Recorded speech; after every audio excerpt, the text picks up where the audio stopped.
Live from the City of Angels, Sunday morning breaking box office across the globe as we have the numbers just in and we do it live. We do not script it, not wait for other people to analyze this stuff. We do it 100% live, always here on MMT, straight to the numbers. And let's start with the number 3 film this weekend because it's the most interesting story as Wolfman bombs at $10.6 million. This is minus 17.6 million versus The Invisible Man back in 2020. So remember, Universal wanted the Monsterverse and that thing fell apart. And now Blumhouse's rendition of this entire thing is going into the garbage bin as well, as this is an absolute disaster. Film's bad, man. Go back and watch my reaction stream. This is not a great film in any manner whatsoever. And you look at this at 10.6 million. Okay, that's the 3-day. The 4-day, they're going to put it at 12 million. The lowest estimate on this film was roughly 14 for the 3. The lowest. Okay, this is way under that. And that's why we are calling this a bomb. So look, here's the breakdown. Friday 4.4, Saturday 3.7, Sunday 2.4, and they have tomorrow at roughly 1.5. So that would be 12 million for the 4-day, 10.55 for the 3. Male 56%, 25 plus 73%. So that means the kids don't want to see it. They all went to see the number 1 movie this weekend. We'll talk about it in a second. But Wolfman was a failure across every single level as you look at the demographics. Older because, you think about it, right? Anyone who remembers Wolfman going way back in time, they know that they're going to be older folk. Okay. When I went to see it back on Thursday, it was a lot of Gen Xers. And I pray they were as disappointed as I was. Maybe this is finally Hollywood's cue to stop putting Christopher Abbott in so many movies. I see nothing in this guy. There's nothing interesting about him. He does the same performance and everything. He has no levels of making himself different from role to role. And I just am tired of seeing him in films. And it's nice to see this film bomb for that alone. At least, here's the deal, guys. At least I am unvarnished, fair. Maybe not in this case, you're saying, but I'm not going to hold back. And at least I'm going to be 100% truthful with you, telling you that I don't want to see this guy in any more movies. Like, that's very much as real as it can get here. But this was a total failure for Universal. And I think that it's time to, and we talk about this, we'll talk about it tonight. Blumhouse has had way more failures than successes. And you're going to throw money at me. You're going to tell me that Five Nights at Freddy's was financially successful. You're going to tell me that Halloween made them money. I don't care about the money. Okay. Yeah, of course. But I would argue they would make more money if the films were good. Okay. Jason Blum, and we talked about this back on Thursday, is the most overrated producer in Hollywood today. We have Sean Baker, most overrated director, and Jason Blum, who somehow has managed to garner all this IP and work with Universal and actively destroy things, okay? Wolfman's bad. It's not well written. Lee Waddell's career has gone down. How have you had a director start with Upgrade and then downgrade to Invisible Man, which was laughably bad, and this, which is so boring and completely poorly written, everything? He's going further down. I don't know where else he can go at this point. What's the next career step for him? This is a rare backward trajectory for Lee Waddell, and I'm telling you that Blumhouse needs to get out of the business of making films for IP. They need to make their own films. Let them make Night Swim. Let them make, what was not Hereditary. What was the one? Imaginary. Let them make that garbage, but do not let them do anything with Five Nights at Freddy's, Halloween, any of this thing. The one that I actually liked, as you guys know, is The Exorcist Believer. What I think that was just a rare situation. I can't answer why that film worked and the other ones didn't. And a lot of you are like, well, that film didn't work either. To me, it did. So I'm just going to stick my flag again and plant it that I believe Exorcist Believer is actually a fairly strong film. Certainly better than Wolfman. God, guys, if you haven't seen it, just be ready. Bring a blanket and a pillow and enjoy the film that is completely and utterly forgettable. Also, let's make sure that we get Julia Garner to do something interesting beyond what she does in Ozark in every movie. Every time her face, oh my God, Julia Garner, do something different for fuck's sake. You're the same. It's like every day, it's like you're a robot. I'm starting to think Julia Garner's AI because every performance is the same from her. And I don't think she's bad. I loved her in Ozark. It's only one of the only shows I watched. If you haven't watched Ozark, very strong recommendation. Not the end. The end's not well written. I can't believe they did what they did. But everything else up until that point is really strong, and she's fantastic in that. But she's doing another version. She's very limited. It's like, hey, Julia Garner, you're going to do this, and let's just also call. Let's just be truthful. Julia Garner's not exactly. She's not a pinup model. Okay. And I'm not saying you have to be. I'm just saying she's not.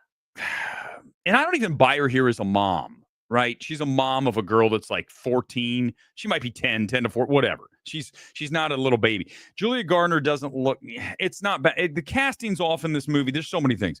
Sorry, I had to attack Julia Garner in addition to everything else. This stream's actually turning into more of the attack stream than the Sunday Night Spectacular. It started as straight box office, then I start railing on Julia Garner and Christopher Abbott and Jason Blum. That's just how this goes. One of Them Days is the number one film in America at 11.6 million for the 3-day. This is a huge success. Look at this thing, $14 million on the budget. So they are going to recoup the production budget through tomorrow. They'll have that back. Okay. Then it'll turn a profit once it gets to 2.5 times, right? Remember, the production budget's just the start. And then you really are looking at a 2.5x to get to profitability, which would put us somewhere at, what is that, 35 million or so. So that's likely going to happen worldwide. And then you throw in, obviously, what they're going to make on streaming and everything. So all that creates the composite of the entire box office picture that allows these studios to figure out if they're going to make another One of Them Days. I'm not going to see it. Listen, this isn't a movie for me. I watched that trailer and I'm just like, no, it's kind of like Babes from last year. You just have to know when you're not at all the audience and be fair, because I understand I see movies that aren't the audience for me, right? I get it. But there's certain times I have to remove myself from the situation because I know that I'm probably not going to be fair to the movie. Like, that trailer was one of the most brutalizing things to sit through. I'm watching this going, fucking A, I'm not watching this shit. And you have to understand, you have to respect somebody who's not like, well, I'm going to go in. Now, granted, maybe it's good at what it is, but I'm just telling you, for me, again, being completely authentic, unvarnished, real, I'm not going to watch the movie. It's not one of the films I want to watch. Mufasa, Lion King, $11.5 million, as I'm thinking that Disney is laundering money here. I saw a comment, someone saying that, listen, you're not alone, because this film is really just, wow, how is it doing what it's doing? I want to mention, I don't have it in the top 5, but we do need to start with Moana 2 at $1 billion. Okay, I'm burying the lead, as they say.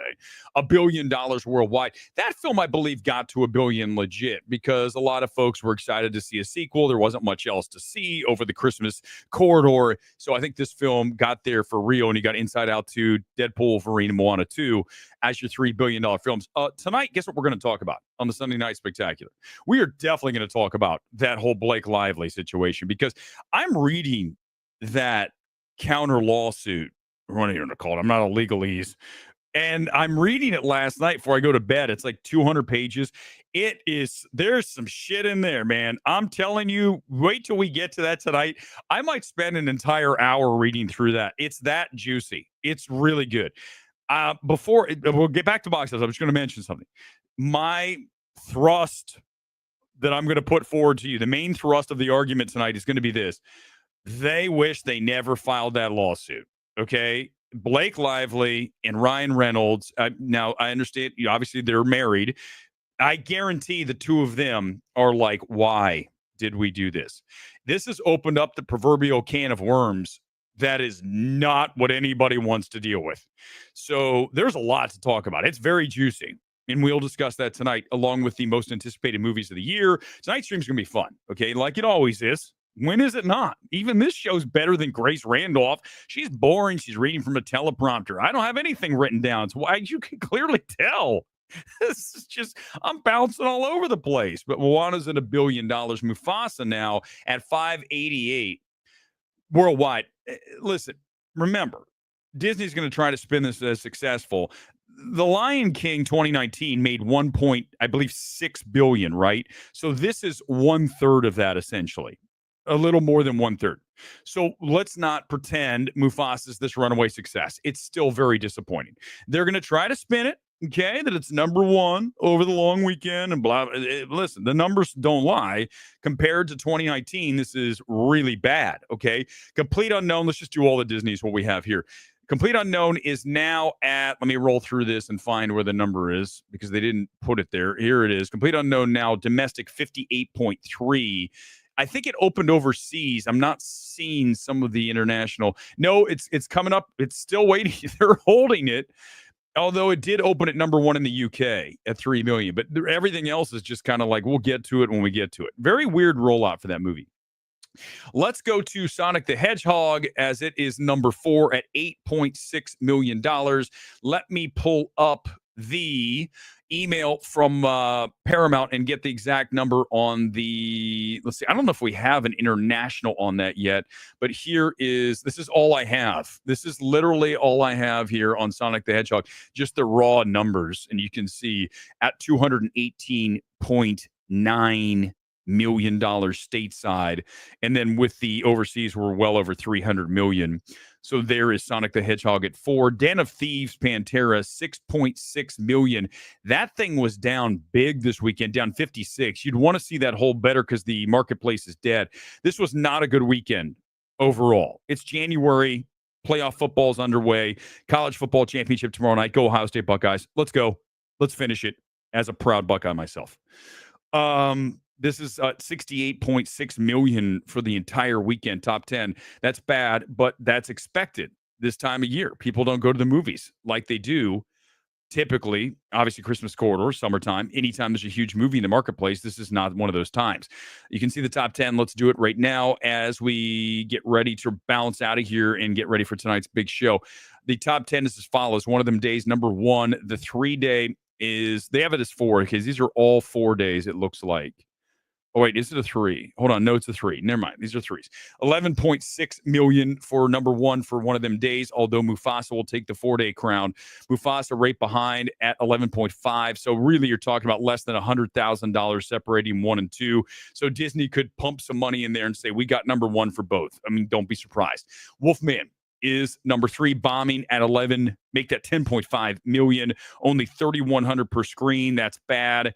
Not like 1,000 per screen bad, like Better Man, 775 per screen, $100. This is still not great. Obviously, we talked about that versus Invisible Man. It's going south fast. Sonic the Hedgehog is 4 and Den of Thieves 5, as I mentioned, number 5, and that is now at $26 million. Listen, Den of Thieves 2 is so underwhelming. Can we just stop the Den of Thieves? No more. I know that Gerard Butler and Ice Cube's kid wanted to make it. There's no reason. We're not making it. You know, again, if Lionsgate wants to bring me in, I'm here. I'm ready. I can come to work. Everyone's off tomorrow. I'll be there Tuesday. And when I get there, we're going to start really cleaning house. We're going to get rid of a lot of people at Lionsgate. We're going to start over, and we're going to turn ourselves into a prestige studio. We're going to be a version of Neon A24, and we're going to lean more commercial. But because you have me in charge, we're going to get good scripts, because I'm not going to say no to almost everything. And then when I find a good script, we're going to pay for it, and we're going to make a great movie, and we're not going to worry about demographics. We're not going to worry about box checking. We're going to worry about making the best possible film. And then we will market it properly, smartly, and then we will make money, and we will return to glory, if Lionsgate ever was glory. You know, I guess Hunger Games and John Wick, but they really need me to come in and clean some house and get rid of people. We're not making Den of Thieves 3. We're not making it. We're not. It's done. So Ice Cube's kid needs to go find another job because it's not happening. We're not making, and Gerard Butler needs to get on the 300 diet again because he's fat, right? That's the next thing I tell Gerard Butler. Have some fucking self-respect. You looked great in 300 and you look like shit. You have millions and millions. I don't have the money you have, and I go to the gym and work harder. I'm not on the big screen like you are, and I work harder. Why? That's not acceptable. Oh, he wants to live his life. Too bad. Live your life and work out. You're an actor. You need to be in shape. Stop looking like Russell Crowe. That's not your person that you want to emulate. You guys, like, what am I watching? Welcome to MMT. That's what you get. And let's, I'm not going to finish the top 10. There's nothing exciting in there. Is there? Hold on. Let me just go back to make sure before I get out of here that we didn't miss anything exciting in the top 10. I wanted to rail on Gerard Butler getting fat. Sorry about that. Moana, Nosferatu, Complete Unknown, Wicked, Baby Girl. Now, there you go. It's pretty much as expected. Again, bad weekend. All right, guys, we're back tonight. It's going to be a fun night because we're going to talk about the lawsuit.